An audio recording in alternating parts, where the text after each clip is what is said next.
is Annie Kaye, the one on the right. I met this kid and a lot of others just as cute on a trip to the Far East not so long ago. Like most of us, I'm a sucker for kids. I'll leave it to you. What's not to like about a little doll like this, huh? This is the United Nations building in New York. Now, you're probably saying, what's the United Nations got to do with all this small fry? Well, you see, there's an outfit called UNICEF. It's part of the United Nations, and it has a lot to do with kids. But wait a minute, I'm getting a little bit ahead of myself. I got mixed up in all this when somebody at UNICEF heard I was going around the world. So they asked me to drop by. I felt a little funny to know what the initials in the name UNICEF stood for. And when you're talking to people like Madame Pandit, the former president of the UN General Assembly, and Dag Hammarskjöld, the Secretary General of the United Nations, and Maurice Pate, the big boss of UNICEF. As I say, when you're talking to people like these, well, you just keep talking and hope isn't showing. Anyway, Mr. Pate thought I'd be interested in the work UNICEF was doing in the Far East. Well, like I said before, I'm really a sucker for kids. So I promised to look in on their Oriental offices. Now don't worry, please. Nobody's gonna make you pitch. Nobody's gonna ask you to dig down or shell out even a nickel. I just got so excited about some pictures I took on that trip, I'd like you to see them. Pictures that show what this branch of the United Nations means to the kids of the world. Well, the first stop on my trip was India. But I figured it wouldn't be right to be in India and not take in its #1 postcard attraction, the Taj Mahal. I want to tell you something. Everything they say about this spot isn't enough. You know, all the statistics, how much it costs, how long it took to build, how many tourists it attracts, all that doesn't mean a thing when you look at it. Even in the heat, you feel like taking off your hat, just out of respect. Now we go from the sublime to the mosquito. This dive bomber was Exhibit A at the Malaria Institute.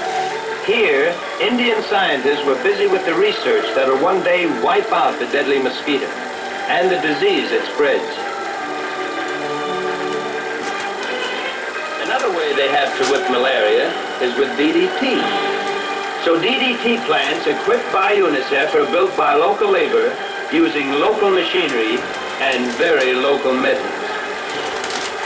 This is the way the Indian people and UNICEF work together. And what is UNICEF? Well, for one thing, it's the biggest fight in the world today. A fight for the health and welfare of kids and mothers. For this woman worker, the only time out was the time it took to feed her baby. Here you're looking at the oldest building machinery in the world, muscle power. But it'll produce DDT, the newest weapon in the chemical warfare against malaria.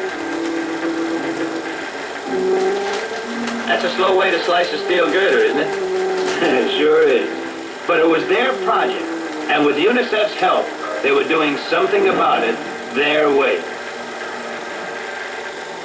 In another village, there was another project. An advance man for UNICEF is asking the village elders for help in the campaign to prevent tuberculosis by vaccination. It took many a puff on many a pipeful, and everybody had to get in the act before a question this big could be decided. But finally, the orders went out. Everyone was to gather at the well and hear the theories that started when 26 nations met around a table in New York would be put into actual practice in a square in India. Everybody in his cow came to see what this was all about. UNICEF-trained workers pitched in, handing out colorful pamphlets that were skillfully designed to show even the most tradition-minded of the villagers that injections of the new medicine would give their children a 4-to-1 chance to escape tuberculosis. Meanwhile, trained teams of doctors arrived on camels. Doctors? Camels? Well, we're a little too far from home for jokes. And so another group will share in the campaign that has already vaccinated 40 million people in 58 countries. While these fellas moved to set up shop, I found out a few things about international relations. These kids didn't know me from Adam's side. Some of them didn't even know what a movie was. But I guess a clown is a clown in any language.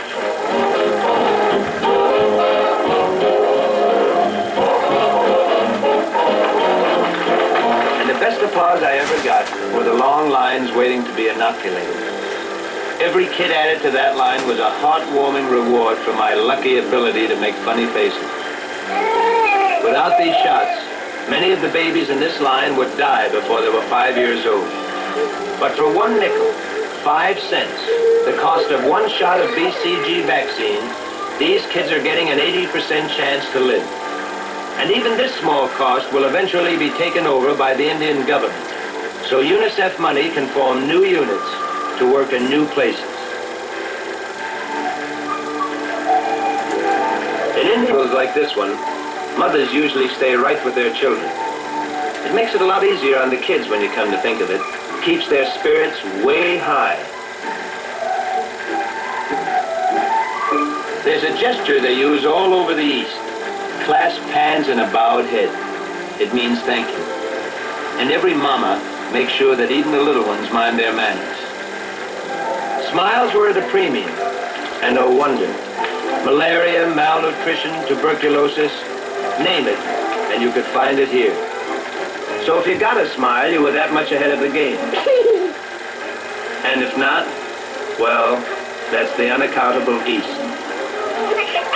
But sometimes even the East unbends.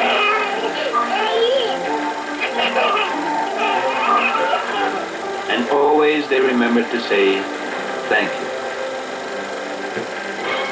It's a long hop from India to Japan, but UNICEF works in the hospitals of both countries to help make the lives of their children healthier and happier. This is a polio ward. Sure, Japanese youngsters keel over just like our own. No argument about it. No argument about UNICEF either. It's one branch of the United Nations where bickerings, wranglings, and vetoes just don't happen. Nobody tries to make a political football out of sick or hungry kids. I haven't told you yet what the UNICEF initials stand for, but by now you've probably got a pretty good idea of what the outfit itself stands for. I guess you could sum it up by saying better health, which means better living for the children of the world. And who'd argue with that? These are the luckier kids, further along in their treatment, helping to restore injured muscles by exercise, the exercise of picking flowers. Their happy laughter comes to you through the courtesy of UNICEF. Korean Street, say 1954. And on a side street, I saw a bunch of kids waiting for the milkman. A different kind of milkman in a king-size milk truck. The milk came in the giant economy size, too, powdered. In Asian countries where refrigeration is few and far between, the powdered stuff will keep, where the liquid would naturally spoil. 2 million cupfuls a day have been supplied by UNICEF in Korea alone, from American surplus milk stocks. Now, maybe the kitchen equipment isn't as glamorous as what you'll see in the latest issues of the home magazines, and the stirring utensils aren't the most modern in the world, that's for sure. But they did have one feature you'll find in the very newest kitchens, a built-in oven. But the point is, however they did it, they were getting it done, using whatever materials they had on hand to work with. 1 vat of milk. Destination, the interior. The interior of hundreds of hungry Korean kids. Say, did you ever wonder what happened to all those old GI mess kits? Well, here's what happened to some of them. And it couldn't happen to nicer youngsters. The same kind I saw starved and tattered when I was over here during the war. But now decently dressed, in clothes donated by helpful charities all over the world, and decently fed with the help of UNICEF. Do they go for it? And how? And do you know how they ask for seconds? They say, may I have some more UNICEF, please? Guaranteed not a problem milk drinker in the whole lot. We're in Burma, A country where they put up wonderful temples that look like giant upside-down ice cream cones made of gold. But the temples aren't gold, and the people of Burma aren't rich, so there's a real need for maternal and child welfare centers.